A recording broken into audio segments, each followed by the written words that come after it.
count our zakah at the time of receiving the money.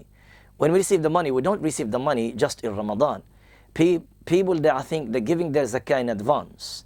I would not expect a Muslim to give the zakah later than the due time. So they give them zakah in advance, and maybe the zakah will be due in maybe Dhul Qa'dah or Dhul Hijjah or Muharram or Safar from the following year, but they're giving it in Ramadan 3 months, 2 months in advance for the blessings and the of the month of Ramadan. Well, if you give the zakah in due time, then there is no one will be in need. And if you give the zakah during that time, so let's say if you're giving the zakah £1,000 or £2,000, and this person will receive a zakah from another person as well, that should be enough for this person for 1 year and the following year, if this person is still poor.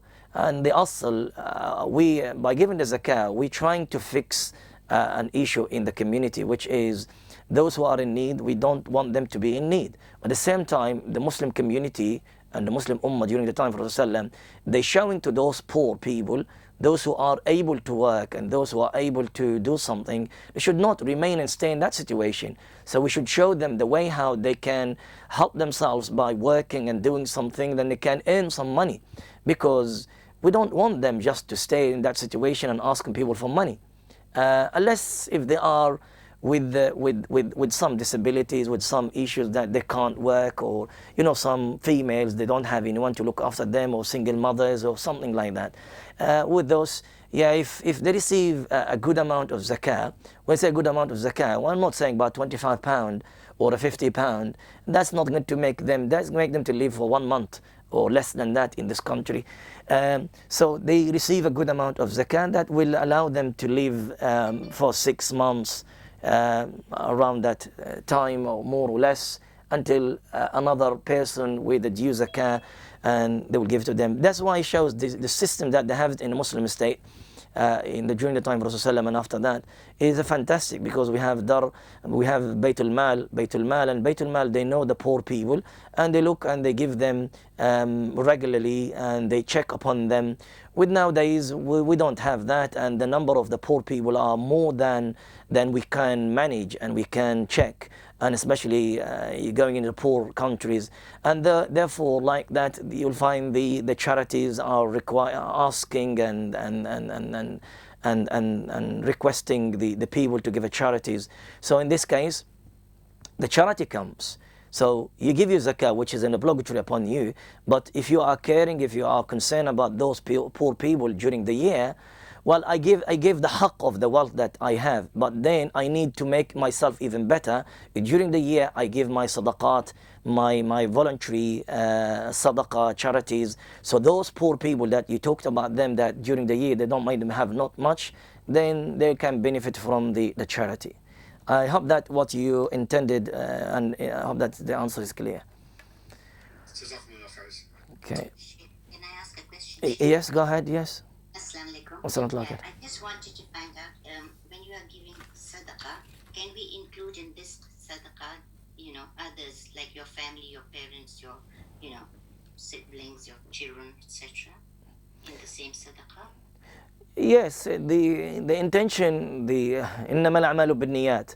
So the deeds are based on the intention, and you are allowed to combine the others in your niyyah. So you're giving £10, and in your intention, may Allah accept that upon me, upon my dad, my mom, my wife, my daughter, my son. So you can do that, no issue about this.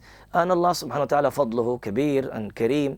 So man ja'a bil hasanati falahu ashru amthaliha. May Allah subhanahu wa ta'ala increase the reward of that hasana, and will be on behalf of the others. Yes, so that's fine. That it can be acceptable. Yes. Sorry, Sheikh, I have to interrupt here. But isn't the parents not a part of sadaqah, or isn't it their right to expect something from you? No. The question was, you're giving the sadaqah on behalf. My understanding of the question, I'm giving sadaqah to the masjid, I'm giving a sadaqah to the poor person, I'm giving a sadaqah to one of the charities, and attended Salatul Jum'ah, and the masjid are collecting charities. So I put my hands in my pocket and I gave 50 pound. This 50 pound, I said, oh Allah, accept that on behalf of me, my father, my mother, my wife, my daughter, my son, my grandparents, my teacher. So this is what I understood from the previous question. And based on this scenario, this is valid and this is no issue about that. The sister, as far as I know, she was not asking that I give my charity to my dad, I give my charity to my mom. That is not allowed. Dad and mom, they don't. It's an obligation from you. If you are able, if you have the wealth, then you have to give nafaqah upon them and no charity. Okay. We'll go to the following question here. I'm not sure if the one who asked the question is here as well or not. It says here, if a woman has a number of added up many days of fasting over many years, which she may find difficult to make up before the next Ramadan, I think referring to this Ramadan, is there another way she can make up the fasts? Okay, so my understanding of this question, the females, because of the menses, because maybe for other reasons, maybe the birth, maybe, yeah, so that is what can be understood for the situation that the brother is asking here. And I would not expect out of laziness or someone is breaking the fast and not fasting and was able to fast. So talking about here the days that Allah subhanahu wa ta'ala, or the fitrah, Allah subhanahu wa ta'ala made it upon the females, the daughters of Adam, which is the menses, and every month. And when this is added up for many years, and Ramadan comes like this, and she wanted to make up these days, but she can't make them up because there are too many, so there are many days. Well, in this situation, or this scenario, we can divide it to two situations. The first situation, this lady, she left making up these days for a reason. She had an excuse. The excuse, maybe she was ill, she can't make it. Allahu A'lam. There is a reason, there is an excuse there. And there is no ikhtilaf between the scholars. Then she needs to make up these days. Still, the days are on her shoulder, as we say, and still she is required to make these days, and she needs to count these days. And my advice to you, my dear sister, to write that in your will as well. To write that in your notes somewhere here and there. Make your family members aware of that. You never know when you're going to die, and if you die, at least your family, they know that you have days to make up, so they can make the fidya for this, make the qada for this, make something. So maybe a family members of your family make the fast, and the rest can be giving money out of that, or it'am for the poor people for that. So you need to make family members aware of that, or at least write that in your will. Okay, so the first situation, scenario, there is no ikhtilaf between the scholars that these days are still same days, and you need to make them up, and as soon as possible. So every year, so Ramadan finishes, make your days as soon as you can. Okay, and we learn that from the hadith of Aisha radiallahu anha. She said, كان يكون علي قضاء, and it used to be upon me, which is she's a female, a qada, and I used to make it. I used not be able to make it until the Sha'ban comes, and I make the qada during the Sha'ban. So we understand from the action and the statement of Aisha radiallahu anha, then these days we have to make them up. These days they have to make them up. So there's nothing else than this situation. You need to make these days. You need to pray. You need to fast these days. The second situation is she did not fast these days for no reason. She has no reason. Maybe she's lazy. She says, I will do it tomorrow, I will do this, I'll do it when the days are short, and time goes, and she could not do them. In this situation, the ulama, the majority of the ulama is saying that you have the day to make, the days that you have them, and also you have an it'am. You have to feed poor person. So you're doubling your work basically. So you're having the qada of the days, count the days, how many, 30, 40, 50, 60, how many days, and you need to make these days. At the same time, you need to make the it'am for each day. You need to make an it'am of a person. When you make the fast, you make the it'am. When you make the fast, you make the it'am, and you count them like that. Or you make the days, all of them, count them how many, make the it'am of that, and make the fast as well. Try to make as much as you can. So get one. This is the view of the majority. I try to make you just scare. I'm giving you the view of the majority of the ulama. Although I believe there is no qada, wallahu a'lam. Sorry, there is no, I made a mistake for that. There is no it'am. The qada is still there. I believe that there is no it'am upon the person who missed these days, because there is no evidence for the it'am. The majority of the scholars, they refer to the statement of Abu Hurairah radiallahu ta'ala anhu and Ibn Abbas, their opinions for those, or their fatwa to those who did not fast their days until Ramadan came. They said you make the qada and you make the it'am. And the qada, we know the evidence are there. So من كان منكم مريضا أو على سفر فعدة من أيام أخرى. That's very clear. And also the hadith Aisha radiallahu anha. That's the qada. You need to make the days. However, the it'am, that's the opinion of Abu Hurairah. And Allahu A'lam, in my understanding, in my view, the chain to Abu Hurairah, it's not authentic. And even if it was authentic, possibly this is kind of, when sometimes some scholars, they give kind of a lesson to the people who are not fulfilling their duties on time, and it's out of laziness. So you'll be doubling the work as a punishment for this person. Might be, that's one of the second point to say about the statement of Abu Hurairah ibn Abbas. Thirdly, it might be an advice to the person when you commit a sin. It's all the time recommended to follow it by a hasana. So وَاتْبَعِ السَّيِّئَةَ الْحَسَنَةَ تَمْحُهَا, and follow your sayyah, your bad deeds with good deeds. It will be removed and will be taken away. So by making the qada, you're making the day, but you are sinful because you did not make it on time. You're keeping delaying. So make the it'am, wallahu a'lam. And anyway, at the end, that's their view, and the right opinion is the opinion of the Hanafi school, and there is no it'am, only the qada, wallahu a'lam. Okay, any questions?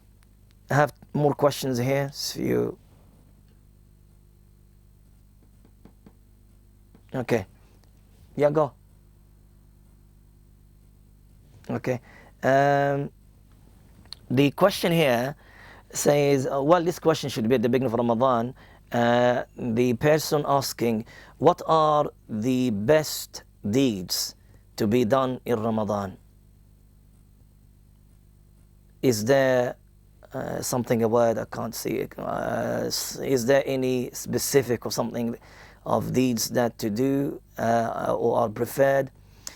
Okay, as I said, now is the 12th of Ramadan, so this should be the concern and the care about this should be at the beginning of Ramadan or before Ramadan, so to get ready for that. Ramadan now nearly halfway, and we should be, as Muslims, we should care about this from the beginning. It's never late, alhamdulillah. Still have more days, but you never know that are you going to be living for the following days? You might die now. And so as a Muslim, that all the time should look into what you need to do during your month, your ibadah, before you start the ibadah. Should be careful with that from the beginning. Anyway, looking into what are the best deeds. The best deeds you do, you complete your fara'id. You complete your salah. What Allah subhanahu wa ta'ala made it obligatory upon you on time. If you pray your salawat on time, أقم صلاة, إقامة الصلاة في وقتها, as Rasulullah advised Ibn Mas'ud with that. If you do that with the Salatul Ratiba, with the 12 rak'ah Ratiba, you're doing the 2 rak'at for Fajr, 4 rak'at before Dhuhr, 2 rak'at after Dhuhr, 2 rak'at after Maghrib, 2 rak'at after Isha, making your adhkar of the morning and the evening, praying your Salatul Duha at least 2 rak'at, and you're completing your fast in a perfect way.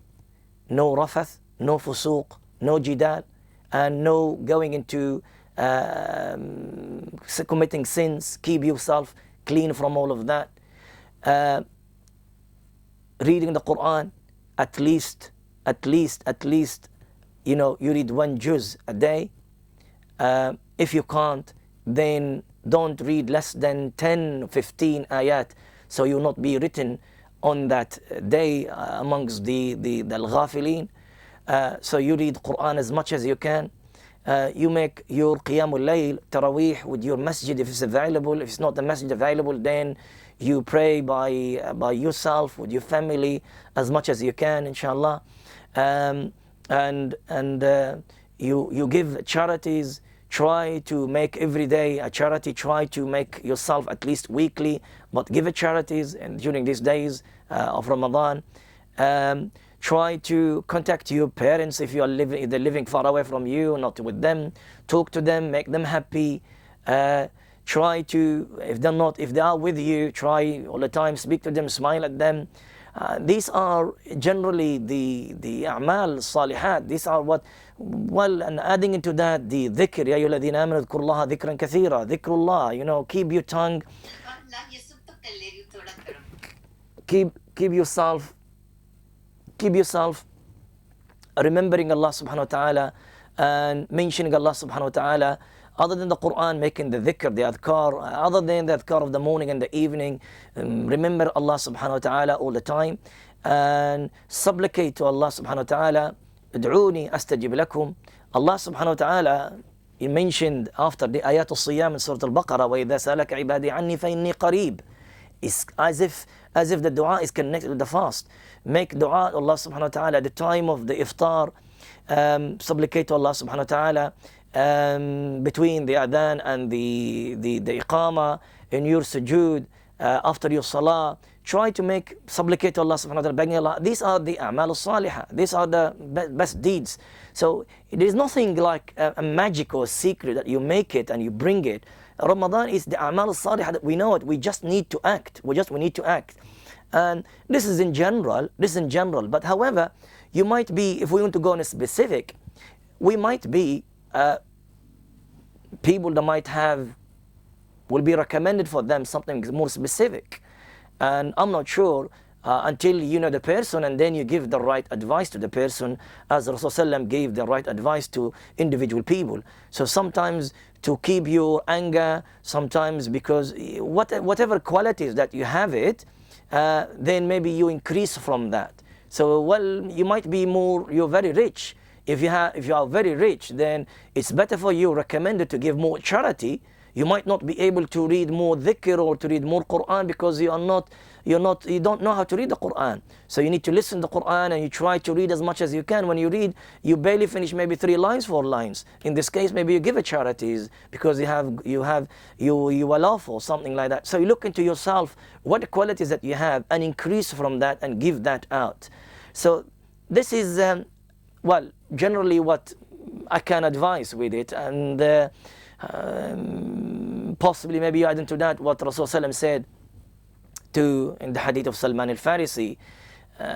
He said, in general, he said, استكثروا من في رمضان من 4 خصال. Say and do more in Ramadan of 4 qualities, 4 things, 4 actions. And من 4 خصال.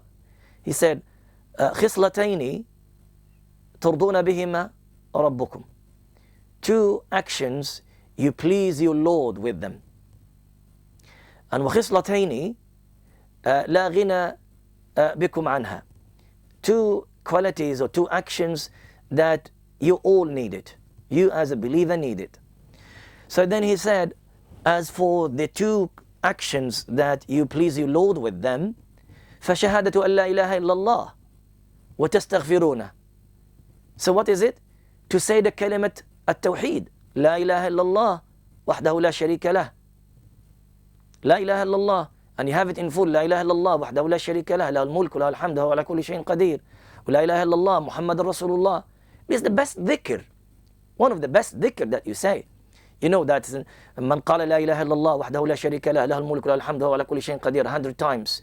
You see the reward of that. It will be 100 hasana will be written for you, and 100 sayya will be removed from you, and you will be like idl, the riqab amount of the slaves, and it's a great reward of that. And we know that من قال لا إله إلا الله دخل الجنة. We know that من قال لا إله إلا الله ومات دخل الجنة. The كلمة التوحيد, if you say it and you keep your tongue with it all the time, it's the best thing that to say. It's the best thing that you make your tongue used to. So when a time of death, you find yourself, you repeating the word.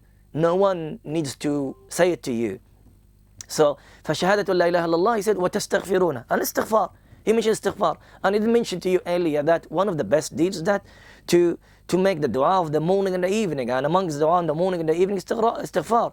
اللهم أنت ربي لا إله إلا أنت خلقتني وأنا عبدك وأنا على عهدك ووعدك ما استطعت أبوء لك بنعمتك علي وأبوء بذنبي فاغفر لي فإنه لا يغفر الذنوب إلا أنت. So istighfar in any form. You use the form that I use now, which Sayyidul Istighfar, or the normal form. These are, Rasulullah said, say a lot of them during the month of Ramadan. And he said, وَخِصْلَتَيْنِ, the other two qualities or actions that you guys, you need it. You Muslim, you need it. He said, تَسْأَلُونَ اللَّهَ الْجَنَّةِ وَتَسْتَعِذُونَهُ مِنَ النَّارِ. You ask Allah subhanahu wa ta'ala al-Jannah. Ask Allah subhanahu wa ta'ala al-Firdaus, al-Jannah. And ask Allah subhanahu wa ta'ala, or seek Allah subhanahu wa ta'ala protection from the hellfire. And that's what we say, isn't it? In the morning and the evening. اللهم اجرني من النار اللهم اجرني من النار اللهم اجرني من النار 8 times after Salat al-Fajr and after Salat al-Maghrib. And we ask Allah subhanahu wa ta'ala al-Jannah. Whenever you do something, ask Allah al-Jannah.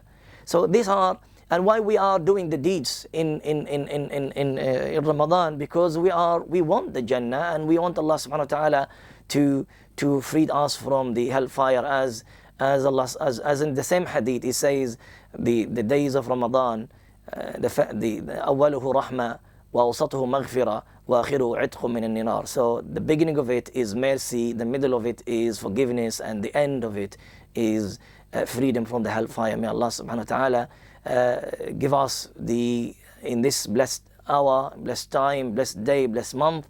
May Allah subhanahu wa ta'ala free me and you and all our beloved ones and our parents and our families and our beloved ones from the hellfire. May Allah subhanahu wa ta'ala protect us all from the hellfire and allow us to enter Jannat al-Firdaus. May Allah subhanahu wa ta'ala cure our sickness and have mercy upon our death.